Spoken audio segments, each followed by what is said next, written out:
तो जैसे आज हम लोगों को स्टार्ट करना है सेंटर ऑफ मास। पिछले जो वीडियो में हमने आपको बताया सिस्टम ऑफ पार्टिकल्स में प्रॉब्लम क्या होता है, सिस्टम ऑफ पार्टिकल का प्रॉब्लम क्या है। उसमें नंबर ऑफ पार्टिकल्स ज़्यादा होता है जिसकी वजह से वेलोसिटी, एक्सेलरेशन, डिस्प्लेसमेंट सभी कुछ हर एक पार्टिकल का अलग अलग होता है और इतना ज़्यादा होता है किसी भी बॉडी में जिसे हम काउंट भी नहीं कर सकते हैं, इन्फिनाइट नंबर ऑफ होता है। अगर हम सिर्फ एक मोमेंटम का भी बात करें ना तो उसको निकालने के लिए बहुत ज़्यादा लंबा काम हो जाएगा, हमारे लिए वर्क बहुत ज़्यादा बढ़ जाएगा। और इस प्रॉब्लम को सॉर्ट आउट करने का जो सॉल्यूशन हमने आपको बताया था वो है centre of mass. Centre of मास ऐसे कैसा सॉल्यूशन है उसको समझते हैं। सेंटर ऑफ मास का इम्पोर्टेंस क्या है वो समझते हैं। जैसे एक रड ले लेते हैं और इस रड में जैसे बहुत सारा पार्टिकल्स है, तो ये देखा गया है कि जब सेंटर ऑफ मास का जो पॉइंट है उससे निकलने वाला जो वेलोसिटी है, ऐसे इस पार्टिकल का वेलोसिटी v1, इस पार्टिकल का वेलोसिटी v2, इस पार्टिकल का वेलोसिटी v3, ऐसे डॉट डॉट सभी पार्टिकल्स का सभी एक एक करके जब तुम निकालोगे, सेंटर ऑफ मास निकालोगे, सपोज कर लो आप सभी पार्टिकल्स का यूज़ करके आप मोमेंटम, सभी पार्टिकल का मोमेंटम निकाल रहे हैं, तो m1 v1 plus m2 v2 plus dot dot dot mn vn का फार्मूला यूज़ करेंगे। जो भी आंसर आएगा, ये इस तरह का वर्क करके वो सिर्फ आपको मिल सकता है मोमेंटम निकालने के लिए mass into velocity of centre of mass, velocity of cm मतलब centre of mass of the body, total mass of the body, ठीक है, total mass of the body जो कि बहुत आसानी से मिल जाएगा। इस रड को तो हम लोग वजन कर ही सकते हैं, the total mass of the body. और सिर्फ v1, v2, v3, v4, v5 ऐसे करके नहीं निकालना है। आपको क्या निकालना है, आपको क्या खोजना है? अगर आपको मोमेंटम निकालना है तो आपको वेलोसिटी चाहिए। मास, देखो मास निकालने में कभी दिक्कत नहीं होगा, इसको पूरा वजन कर लेंगे, इसका मास पता चल जाएगा, सभी पार्टिकल्स का मास इजीली पता चल जाएगा। लेकिन इंडिविजुअली पार्टिकल का वेलोसिटी को फाइंड करना बड़ा मुश्किल है, क्योंकि इसका फॉर्मूला होगा v equal to omega r. अगर ये रोटेशनल मोशन में है, मूव कर रहा है, अगर ये रड इस तरह से मूव करेगा तो इसका फॉर्मूला होगा v equal to omega r, और इस तरीके से निकलेगा, जो कि टफ है। मास का तो उपाय है, मास को एक साथ इस रड को वजन कर लेंगे, वेट कर लेंगे और वहां से मास हम निकाल लेंगे। लेकिन v1, v2, v3 ऐसे करके निकालना मुश्किल है, और इसलिए मोमेंटम इस तरीके से निकालना बहुत मुश्किल है। और इस प्रॉब्लम का सॉर्ट आउट क्या है कि आप टोटल मास तो ले लीजिए, आराम से मिल जाएगा आपको, बचा क्या, वेलोसिटी। तो एक एक करके जो वेलोसिटी, नंबर ऑफ पार्टिकल का वेलोसिटी जो ले रहे हैं आप, v1, v2, v3, किसी का मत लीजिए, उस पार्टिकल्स का जितने भी नंबर ऑफ पार्टिकल्स है, इसमें एक पार्टिकल ऐसा उसमें छुपा बैठा है जो इन सभी पार्टिकल्स का राजा है, उसका नाम है सेंटर ऑफ। उस पार्टिकल का सिर्फ आप वेलोसिटी ले लीजिए और मल्टीप्लाई कर दीजिए, दोनों आंसर सेम ही आएगा। तो मोमेंटम उस पार्टिकल का सपोज कर लो, velocity of centre of mass को vcm लिखते हैं, तो टोटल मास इंटू vcm, तो इससे आपका मोमेंटम निकल गया। ये प्रोसेस से निकाला गया मोमेंटम और ये प्रोसेस से निकाला गया मोमेंटम दोनों सेम होगा। और इस तरह से अगेन हम एक बॉडी को जिस तरह से फर्स्ट टर्म में या प्रीवियस में हम लोग जो स्टार्टिंग में हम लोग देखे हैं कि मोमेंटम निकालते थे, वर्क निकालते थे, फोर्स निकालते थे, जो भी फिजिकल क्वांटिटी को फाइंड करते थे as a point mass object को कंसीडर करते हुए, अगर आप सेंटर ऑफ मास को खोज लेते हैं तो इस पूरे बॉडी को अगेन आप एक पॉइंट मास ऑब्जेक्ट और एक पॉइंट को डील करके आप बना सकते हैं। ठीक है, फिर से उसी इजी मेथड से हम लोग कन्वर्ट कर सकते हैं। बस इसमें खोजना क्या है, सेंटर ऑफ मास कहाँ है। इन नंबर ऑफ पार्टिकल्स को हमको कोई मतलब नहीं है। हमको क्या खोजना है कि सेंटर ऑफ मास कहाँ छिपा बैठा है, उसका लोकेशन खोजना है।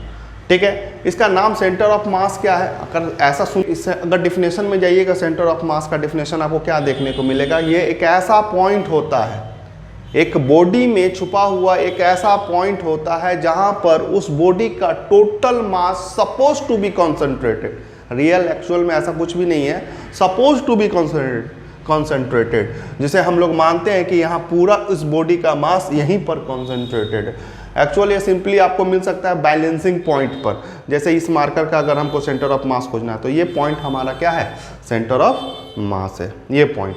तो यहाँ का अगर वेलोसिटी अगर हमको मिल जाए ना तो इस पूरे बॉडी का मोमेंटम हम निकाल सकते हैं।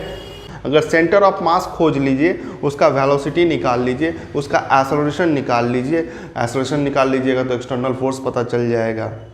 ठीक है, तो ये बहुत काम का पॉइंट होता है, ठीक है ना। इसी को तो एग्जाम में क्या आएगा और हमको सीखना क्या है इसमें, ये जो छुपा हुआ इस number of particles, infinity number of particles के बीच में ये जो छुपा हुआ सेंटर ऑफ मास है वो कहाँ छिपा हुआ बैठा है, वो उस पोजीशन को खोजना है, उस पोजीशन को खोजना है। समझ में आया? तो अब हम लोग इसका डेरिवेशन करेंगे, बहुत तरीके से देखेंगे, लेकिन हम लोग सिर्फ कोऑर्डिनेट ही खोजेंगे। किसी को खोजने का मतलब क्या होता है फिजिक्स में या मैथमेटिक्स के हिसाब से, उसका कोऑर्डिनेट खोजो कि वो है कहाँ। ठीक है, जूनियर क्लासेस में आपने कोऑर्डिनेट को पढ़ा है, चैप्टर कोऑर्डिनेट पढ़ा है, उसके इस्तेमाल से, ठीक है, पोजीशन वेक्टर के इस्तेमाल से, डिस्प्लेसमेंट वेक्टर के इस्तेमाल से हम लोग एक ही चीज़ खोजेंगे और वही चीज़ पूछा जाएगा जिसका नाम है सेंटर ऑफ मास। तो पूरा घुमा फिरा करके ये जो आपको टॉपिक जो समझ में आया सेंटर ऑफ मास, अब क्लियर हो चुका होगा कि सेंटर ऑफ मास कुछ नहीं, एक पॉइंट होता है, एक पॉइंट होता है जहाँ पर हम लोग कंसीडर करते हैं कि उस बॉडी का होल मास वहाँ पर कॉन्सेंट्रेटेड है। काम क्या करना है, उस पॉइंट को खोजना है, उस पॉइंट को खोजना है। ठीक है, क्लियर है? ओके, दो पार्टिकल्स, अभी ज़्यादा पार्टिकल्स नहीं ले रहे हैं, दो पार्टिकल, वैसे करके n पार्टिकल्स को भी लेंगे तो दो पार्टिकल्स का सेंटर ऑफ मास कहाँ है उसका खोजने का हम लोग डेरिवेशन करने जा रहे हैं। तो derivation of centre of mass for two particle, suppose कर लो दो पार्टिकल्स है, एक पार्टिकल ये है, एक पार्टिकल ये है, ये A है, ये तुम्हारा B है, ये M1 है, ये तुम्हारा M2 है। ठीक है, ठीक, ये दो पार्टिकल्स है, इसका मास M1 हो गया, इसका मास M2 हो गया। अब ये कहाँ पर है, इसका पोजीशन वेक्टर खोजने के लिए तुमको x एक्सिस ले रहे हैं, ये तुम्हारा y एक्सिस ले रहे हैं, ये आपका ओरिजिन है और ये आपका R2 है, ये आपका R1 है, ये इसका पोजीशन वेक्टर हो गया। ये क्या है, पोजीशन वेक्टर है। ठीक है, जो डायरेक्ट ओरिजिन से आपका लोकेशन को बतलाता है उसे हम लोग क्या बोलते हैं, पोजीशन वेक्टर बोलते हैं। और ये आपका क्या है, डिस्प्लेसमेंट वेक्टर है। इन दोनों के बीच का दूरी को क्या बोलते हैं, डिस्प्लेसमेंट वेक्टर बोलते हैं। तो ये इस पार्टिकल का पोजीशन, ये एक सिस्टम है, ये क्या हो गया, दो पार्टिकल्स का सिस्टम हो गया, दो पार्टिकल्स का सिस्टम हो गया। ये दो पार्टिकल्स आपस में एक दूसरे को पकड़े हुए, सपोज कर लो यहाँ पर फोर्स FAB लग रहा है और यहाँ पर फोर्स FBA लग रहा है। ये फोर्स कैसा है, इंटरनल फोर्स है। कौन सा फोर्स है, ये इंटरनल फोर्स है, जो कि हमेशा पेयर में है, इंटरनल फोर्स है। ये आपका इंटरनल फोर्स है। दो एक्सटर्नल फोर्स भी ले रहे हैं, मान लो ये F1 है और ये तुम्हारा F2 है। ये कौन सा फोर्स है, जो बाहर से लग रहा है, that is your external force. F1 और F2 क्या है, F1 और F2 आर एक्सटर्नल फोर्स है बाबू, ये एक्सटर्नल फोर्स है। R1 क्या है, पोजीशन वेक्टर है, R2 क्या है, पोजीशन वेक्टर है। काम क्या है, काम है सेंटर ऑफ मास। अगर दो पार्टिकल्स है तो उसके बीच में सेंटर ऑफ मास यही इस लाइन ऑफ ज्वाइनिंग, जो दो सेंटर को जोड़ रहे हो ना, जैसे दो बॉडी ले लिया, दो सेंटर को जोड़ रहे हो, जिस लाइन से जोड़ रहे हो यहाँ से लेकर के यहाँ तक, यहीं कहीं छिपा हुआ है तुम्हारा सेंटर ऑफ मास। उसी का पोजीशन वेक्टर या लोकेशन या कोऑर्डिनेट हमको खोजना है। सपोज कर लो, मान लो कि अभी ये यहाँ पर छुपा बैठा है, यही है सेंटर ऑफ मास। इसको सी से रिप्रेजेंट कर रहे हैं। क्या चीज़ से रिप्रेजेंट कर रहे हैं? सी से रिप्रेजेंट कर रहे हैं। क्लियर है? ये खोजना है आपको, पोजीशन वेक्टर खोजना है। काम समझ में आ गया? चलिए स्टार्ट करते हैं डेरिवेशन। हम यहाँ पर टोटल फोर्स का बात करेंगे। टोटल फोर्स कितना है तो देख लो। फोर्स एक तो तुम्हारा F1 है, एक F2 है, FAB है और FBA है। ये इंटरनल फोर्स है, ये एक्सटर्नल फोर्स है, ये बताया गया है। अगर F1 plus F2 FAB minus FAB, ये क्या कर दिए? न्यूटन्स थर्ड लॉ के हिसाब से, न्यूटन्स थर्ड लॉ के हिसाब से हम लोग जानते हैं FAB को अगर इसको चेंज करना है वेक्टर में बताएंगे तो अगर A को B बनाना है, B को मतलब इसको कन्वर्ट करना है, मतलब BA करना है तो इसके आगे माइनस का साइन देंगे तभी होगा वेक्टर के हिसाब से। और ऐसे न्यूटन्स थर्ड लॉ के हिसाब से every action equal and opposite reaction, every action equal and opposite reaction, ये फॉर्मूला होता है। इसलिए हम BA को AB बनाने के लिए माइनस दिया, इस वजह से ये कट गया है और यहाँ पर क्या बचा? F1 plus F2। अब ये फोर्स को, टोटल फोर्स को हम एक नाम दे सकते हैं एक्सटर्नल फोर्स, क्योंकि यहाँ एक्सटर्नल फोर्स ही बचा है और कुछ नहीं। ठीक है, एक्सटर्नल फोर्स ही बचा है। EXT equal to F1 plus F2। कोई दिक्कत? ये क्वेश्चन नंबर 1, यहाँ तक कोई दिक्कत नहीं। न्यूटन्स सेकेंड लॉ के हिसाब से क्या होता है? न्यूटन सेकेंड लॉ क्या है? F rate of change of momentum, rate of change of momentum is directly proportional to external force. External force is directly proportional to dP बटे dt, ये होता है। तो F1 के जगह पर आप क्या लिख सकते हैं? F1 के जगह पर dP1 बटा dt और F2 के जगह पर क्या लिख सकते हैं? dP2 बटे dt। क्लियर है? तो एक्सटर्नल फोर्स dP1 बटा dt, dP2 बटा dt। एक्सटर्नल फोर्स d बटा dt P1 प्लस P2 लिखा जा सकता है। क्लियर है? ठीक है, क्या कर रहे हैं? सेंटर ऑफ मास कहाँ छिपा हुआ है उसका पोजीशन को निकाल रहे हैं, उसका कोऑर्डिनेट को निकाल रहे हैं। ठीक है, उसी का डेरिवेशन चल रहा है। FEXT इक्वल टू d बटे dt और यहाँ आपका P1 प्लस P2 आया। FEXT मोमेंटम का फार्मूला आप सभी जानते होंगे। मोमेंटम इक्वल टू क्या है? P equal to mv, mass into velocity. तो d बटे dt यहाँ पर हो जाएगा m1 v1 और यहाँ m2 v2। m1 v1 equal to m2 v2। Momentum को इस तरह से लिखे हैं। अच्छा, एक फार्मूला आप लोग और जानते हो, ये सब फार्मूला भूलने की कोशिश ना करें। जैसे v इक्वल टू dx बटे dt, acceleration equal to dv बटे dt लिखा जाता है। ठीक है, क्लियर है? याद होगा? अच्छी बात है। यहाँ लिख देते हैं हम। v को क्या लिख सकते हो? dv बटे dx बटे dt लिख सकते हो। तो यहाँ पर जो तुम्हारा v1 है तो v1 को क्या लिखेंगे? dr1 बटा dt, क्योंकि x में हमने नहीं माना है, r में माना है। ठीक है, पोजीशन वेक्टर। और v2 इक्वल टू क्या लिख सकते हो? dr2 बटा dt। क्लियर है? ठीक, पुट कीजिए इसको। EXT इक्वल टू d बटा dt equal to m1 dr1 बटा dt प्लस m2 dr2 बटा dt। क्लियर है? अब यहाँ पर ब्रैकेट ले लीजिए। FEXT d बटा dt, एक और d बटा dt कॉमन निकल जाएगा, अंदर में बचा m1 r1 m2 r2। Clear?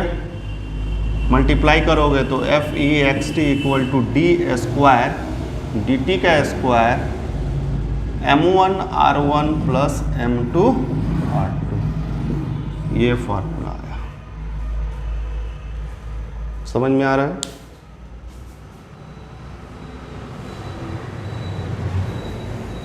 ठीक है। एफ ई एक्स टी कहाँ तक पहुँच गए हैं? डी स्क्वायर डी टी का स्क्वायर डी टी का स्क्वायर m1r1 प्लस m2r2 यहाँ तक पहुँच गए हैं। ठीक है, एक चीज़ करना चाहते हैं यहाँ पर हम m1 प्लस m2 से डिवाइड कर सकते हैं जब आप बैलेंस कीजिएगा। तो इसको हटाने के लिए हम m1 प्लस m2 यहाँ पर भी दिए, एफ ई एक्स टी क्या किए, कट जाएगा। ठीक है, क्यों किए? इसको अगर कंपेयर करोगे फोर्स से, एक्सटर्नल फोर्स से ई एक्स टी से, इसका फार्मूला क्या होता है? m इंटू एक्सेलरेशन होता है या नहीं? फोर्स का फार्मूला क्या होता है? Mass into acceleration, mass into acceleration. ये कैपिटल एम इसलिए लिख रहे हैं, दो पार्टिकल का ही है ना बॉडी, दो पार्टिकल का टोटल मास क्या हो जाएगा? कैपिटल एम हो जाएगा, कैपिटल एम। कंपेयर करो F equal to E X T, total mass D square D T का स्क्वायर, और ये वाला पोर्शन क्या है? तो अगर जब कंपेयर कर रहे हैं तो हमको सबसे काम का चीज़ क्या मिल रहा है कि ये वाला जो चीज़ है, ये वाला चीज़ जो है, ठीक है, ये किससे कंपेयर हो रहा है? एक्सेलरेशन से। लेकिन ये एक्सेलरेशन समझना होगा, ये एक्सेलरेशन सेंटर ऑफ मास का है। किसका है? ये एक्सेलरेशन cm का है। सेंटर ऑफ मास का अपना डिस्प्लेसमेंट होता है, अपना वेलोसिटी होता है, अपना एक्सेलरेशन होता है। तो ये एक्सेलरेशन किसका है? सेंटर ऑफ मास का है। तो अगर आप कंपेयर करके इसको निकाल रहे हैं, एक्सेलरेशन ऑफ सेंटर ऑफ मास क्या आया? डी स्क्वायर डी टी का square m1r1 m2r2 divided by m1 plus m2, ये आया। क्लियर है? ये एक्सेलरेशन हो सकता है। एक्सेलरेशन के बारे में थोड़ा और समझ लो। एक्सेलरेशन को कैसे लिख सकते हो? dv बटे dt लिख सकते हो। वेलोसिटी को कैसे लिख सकते हो? d बटे dt इंटू d बटे dt r लिख सकते हो। जैसे वेलोसिटी का फार्मूला हमने बताया ना, जैसे वेलोसिटी आ रहा है यहाँ पर, बात समझना। वेलोसिटी को क्या लिख सकते हैं? dx बटे dt। लेकिन इस बार कोई भी क्वेश्चन में हमने x को क्या माना है? r ही माना है। ठीक है, तो यहाँ d बटे dt एक्सेलरेशन को लिखा, और d बटे dt वेलोसिटी को हटाकर क्या लिख सकते हैं? अगेन dx d बटे dt इंटू एक्स। लेकिन x नहीं लिख रहे हैं क्योंकि हमने तो r में माना है। या और सेंटर ऑफ मास का बात हो रहा है ना, सेंटर ऑफ मास का बात हो रहा, तो उसका पोजीशन वेक्टर क्या है? r1 r2 नहीं, कैपिटल R। तो हमने कैपिटल R को लिखा। तो इससे क्या मिल करके आया? Acceleration equal to D square बटा डी टी का स्क्वायर इंटू आर, ये आ गया। अब इससे जब कंपेयर करेंगे सेंटर ऑफ मास का एक्सेलरेशन डी स्क्वायर बटा डी टी का स्क्वायर इक्वल टू आर। ठीक है, ये आर किसका है? सेंटर ऑफ मास का। तो सेंटर ऑफ मास का, अब इसको इससे कंपेयर करो। ये फाइनल इक्वेशन नंबर 3 रख लो, ये 4 रख लो। कंपेयरिंग 3 एंड 4, तो दोनों को कंपेयर करेंगे तो यहाँ आपको क्या मिलने वाला है? देख लो, कंपेयर कर लो। तो R इक्वल टू, R क्या है? Position vector of centre of मास। यही सबसे इंपॉर्टेंट फार्मूला है तुम्हारा। m1 r1 m2 r2 divided by m1 plus m2, m1 plus m2 हो गया फार्मूला। आशा करते हैं कि समझ में आया होगा, क्लियर है? ठीक है, बस कंपेयर कर देना है एक्सेलरेशन। ये जो डबल डिफरेंशिएशन हुआ एक्सेलरेशन है, ये acceleration of centre of mass का है। तो एक्सेलरेशन को अगर तोड़ेंगे तो देखो, एक्सेलरेशन को तोड़ेंगे तो dv बटे dt, dv बटे dt, अब v को तोड़ेंगे तो dr बटे dt। यहाँ r1 क्यों नहीं लिए, r2 क्यों नहीं लिए, क्योंकि उसका बात हो ही नहीं रहा था, ये एक्सेलरेशन सेंटर ऑफ मास का है, इसीलिए यहाँ पर हमने कैपिटल R को यूज़ किया है, क्योंकि हम कंसीडर कर रहे हैं कि सेंटर ऑफ मास यहीं पर है और उसका पोजीशन वेक्टर को हमने कैपिटल R को माना है। तो यहाँ R लेने का कारण यही है, ये एक्सेलरेशन किसका है, सेंटर ऑफ मास का है। सेंटर ऑफ मास को फिर हमने इस इक्वेशन के साथ कंपेयर किया, तो यहाँ R का आंसर क्या निकला, मतलब पोजीशन वेक्टर ऑफ R का आंसर क्या निकला, m1 r1 plus m2 r2। यही डेरिवेशन था, derivation of centre of mass of two particle के लिए फार्मूला हो गया m1 r1 plus m2 r2 divided by m1 plus m2। Clear है। अगला टॉपिक है motion of centre of mass. Motion of centre of mass.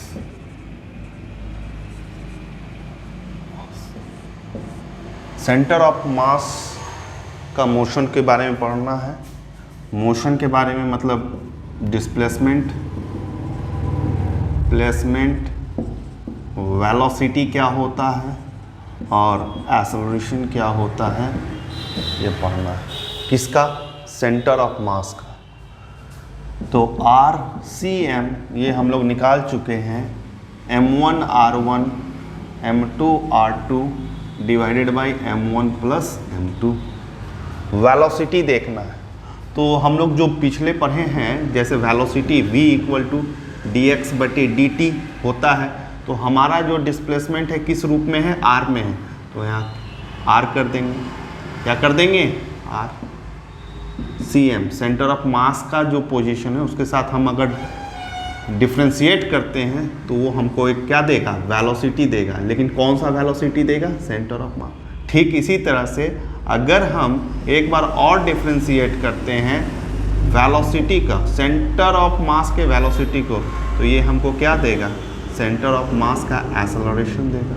Formula वही है, simple है, जो v इक्वल टू dx बटे dt यूज़ किया करते थे और एक्सेलरेशन इक्वल टू dv बटे dt।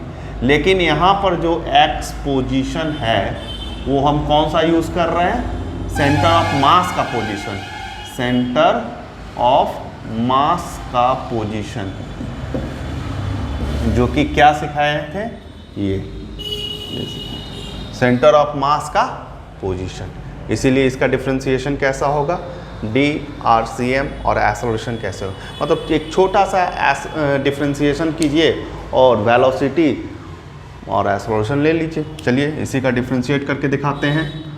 DRCM by dt differentiate कर रहे हैं, तो m dr1 बटा dt m2 dr2 बटा dt divided by m1 plus m2।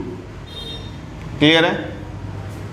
इसका फॉर्मूला क्या होगा, dx बटे dt v होता है, यहाँ पर dr1 बटा dt क्या होगा, v1 हो जाएगा, ये तुम्हारा v2 हो जाएगा। और फार्मूला तुमको क्या मिलेगा, m1 v1 plus m2 v2 divided by m1 plus m2।